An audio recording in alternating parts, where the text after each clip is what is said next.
नमस्कार स्टूडेंट। अपन ने 3 पार्ट का चर्चा किया था।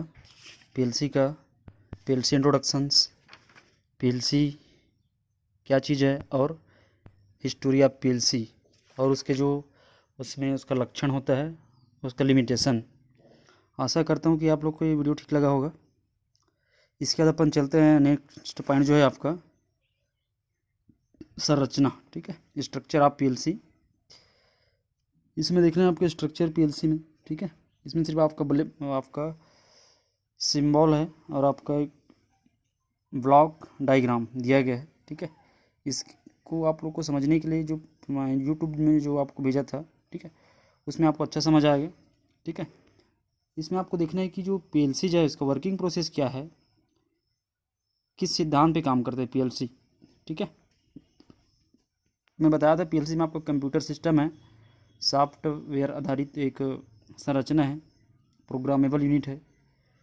जो हम प्रोग्राम करेंगे, जिस चीज़ का प्रोग्राम करेंगे, पीएलसी आपको ऐसे ही काम करेगा। ठीक है, तो मेन है आपका ये बाइनरी कोड डेसिमल इसका वर्किंग प्रिंसिपल है। ठीक है, पूछा था एग्जाम में पीएलसी की जो वर्किंग प्रिंसिपल क्या है, तो ये क्या है आपका पीएलसी का जो वर्किंग प्रिंसिपल है, ये आपका इनपुट बाइनरी सिद्धांत। ठीक है, बाइनरी इनपुट बाइनरी आउटपुट के सिद्धांत पर क्या करता है, प्रोसेस करता है, कार्य करता है। ठीक है, इतना ही आपको जानना है। ये बाकी इधर है आपका ये सब कनेक्टिंग पॉइंट है, इसको आपको देखना है। ठीक है, कहाँ कहाँ कनेक्टिंग होता है ये। ठीक है, उसको आप लोग पढ़ लेना। ठीक है, बाकी इसका वर्किंग प्रिंसिपल पूछा जाता है। इसका वर्किंग प्रिंसिपल जो है आपका बाइनरी इनपुट और आउटपुट सिद्धांत पर ये प्रोसेस काम करता है। ठीक है, मेन इसमें काम रहता है आपका सेंट्रल प्रोसेसिंग यूनिट का। आप लोग जानते हो सेंट्रल प्रोसेसिंग यूनिट अच्छी तरह से क्या चीज़ है। आपका कंप्यूटर का मेन भाग है आपका सेंट्रल प्रोसेसिंग यूनिट जो है, वहाँ से जो भी आप हम कमांड देते हैं उसके बारे में क्या होता है, चर्चा किया जाता है। तो उसको आपको समझना होगा कि जो कमांड मिलता है उसके थ्रू जो आपका सीपीयू आउटपुट सिस्टम इनपुट से आप इनपुट हम सीपीयू को देते हैं, फिर सीपीयू अलग अलग भागों को क्या करता है, आपका कमांड देता है। वहाँ से आपका फिर सेंट्रल प्रोसेसिंग यूनिट क्या करता है, आपका काम करने का उसको जो निर्देश मिलते हैं उनको क्या करता है, उसको फॉलो करता है। और जो वेरिएबल पॉइंट रहते हैं उसको क्या करते हैं, रिकॉर्ड करते जाता है, मेमोरी में क्या करते हैं, स्टोर करते जाता है। ठीक है, ये इसका सेंट्रल प्रोसेसिंग यूनिट। इसमें भी आपको ज़्यादा जानने की जरूरत नहीं, सभी लोग जानते हो कि सेंट्रल प्रोसेसिंग यूनिट का मतलब यूनिट कौन कौन सा काम करता है। ठीक है, इसके बाद अपन चलते हैं डायरेक्ट, इसको भी आप लोग पढ़ लेना। ठीक, इसमें ज़्यादा कोई सिस्टम नहीं है। सेंट्रल प्रोसेसिंग यूनिट में भाग कौन कौन सा रहता है, आप लोग सभी लोग जानते हो। मेन भाग इसका रहता है सेंट्रल प्रोसेसिंग, क्योंकि प्रोसेस है तो इसमें 2 प्रकार का रहता है, एक इनपुट प्रोसेस और आउटपुट प्रोसेस। इनपुट प्रोसेस आप लोग जानते हो, इनपुट में क्या करते हैं, जो हमको देखना है, जो हमको काम करना है, तो जो प्राथमिक हम उसमें काम में लेते हैं, प्राथमिक कोई चीज़ अपन इंटर करते हैं या कोई चीज़ अपन देखने के लिए जो भी डाटा को क्लियर करते हैं, वो आपका इनपुट सिस्टम है। ठीक है, देख लो, व्यक्ति हैं जिनके द्वारा प्रोसेसिंग यूनिट इंस्ट्रक्शन प्राप्त करती हैं या इंस्ट्रक्शन अपन देते हैं, वो क्या कहलाता है, आपका इनपुट टर्मिनल्स कहलाते हैं।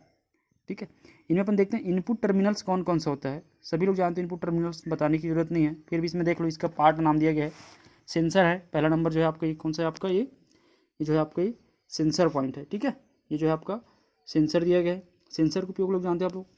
सेंसर कोई एक चीज़ नहीं है, अलग अलग प्रोसेस के लिए अलग कई प्रकार के उसमें क्या आता है, आपका सेंसर पाया जाता है, टेम्परेचर के लिए, प्रेशर के लिए, फ्लो के लिए। ठीक है, और बहुत सारा प्रोसेस है जिसके लिए सेंसिंग एलिमेंट जो ऑटोमेटिकली मेशन के लिए उपयोग किया जाता है। उसका पुशअप बटन है आपके पास। ठीक है, पुशअप बटन। ठीक है, ये आपका पुशअप बटन है, ये आपका इनपुट सिस्टम के लिए ना। इसका टॉगल स्विच पुशअप बटन देख सकते हो आप लोग, ये पुशअप बटन है। ठीक है, इसका उपयोग क्या किया जाता है, क्या करने के लिए, प्रोसेस को ऑन ऑफ, इसको बोलते हैं स्टार्ट या स्टॉप करने के लिए। इसका एग्जांपल मैं देता हूँ। आप लोग जो है ट्यूबवेल का कनेक्शन देखे हुए, ट्यूबवेल जिसके यहाँ हो गया, कहीं देख लें, ट्यूबवेल जैसा रहता है। लेथ मशीन सभी लोग अपने आईटी में देखे हुए, लेथ मशीन था, उसमें ऑन ऑफ करने के लिए जो बटन था, एक रेड कलर का और नीला कलर का सामान्य बटन रहता है, जो आपका ट्यूबवेल कनेक्शन में भी रहता है। तो जो बटन है वो क्या कहलाता है, आपका पुशअप बटन। दोनों का अलग अलग बटन रहता है ना, एक रहता है स्टार्ट करने का, एक रहता है आपका स्टॉप करने का। ठीक है, नीला वाला जो रहता है क्या रहता है, उसका जो ग्रीन रहता है वो क्या रहता है, आपका स्टार्ट करता है मशीन को, और जो रेड कलर का जो बटन रहता है वो क्या करता है, आपको उसको रोकता है।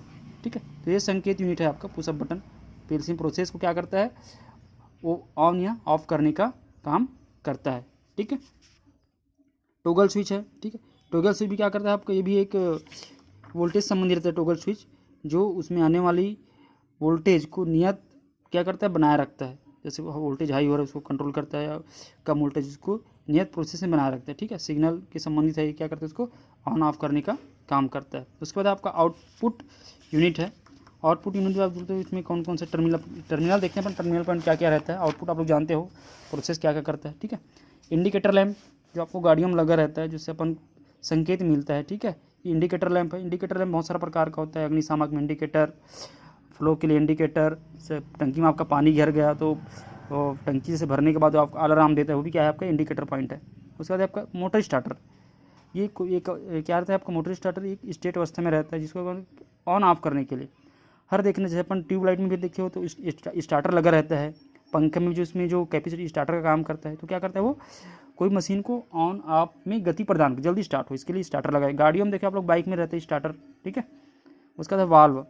वाल्व क्या करते हैं, उसमें अलग अलग कंट्रोल पॉइंट को क्या करता है, ऑन ऑफ करने का काम करता है। इसके बाद हम पढ़ेंगे नेक्स्ट मेमोरी यूनिट, ठीक है। धन्यवाद।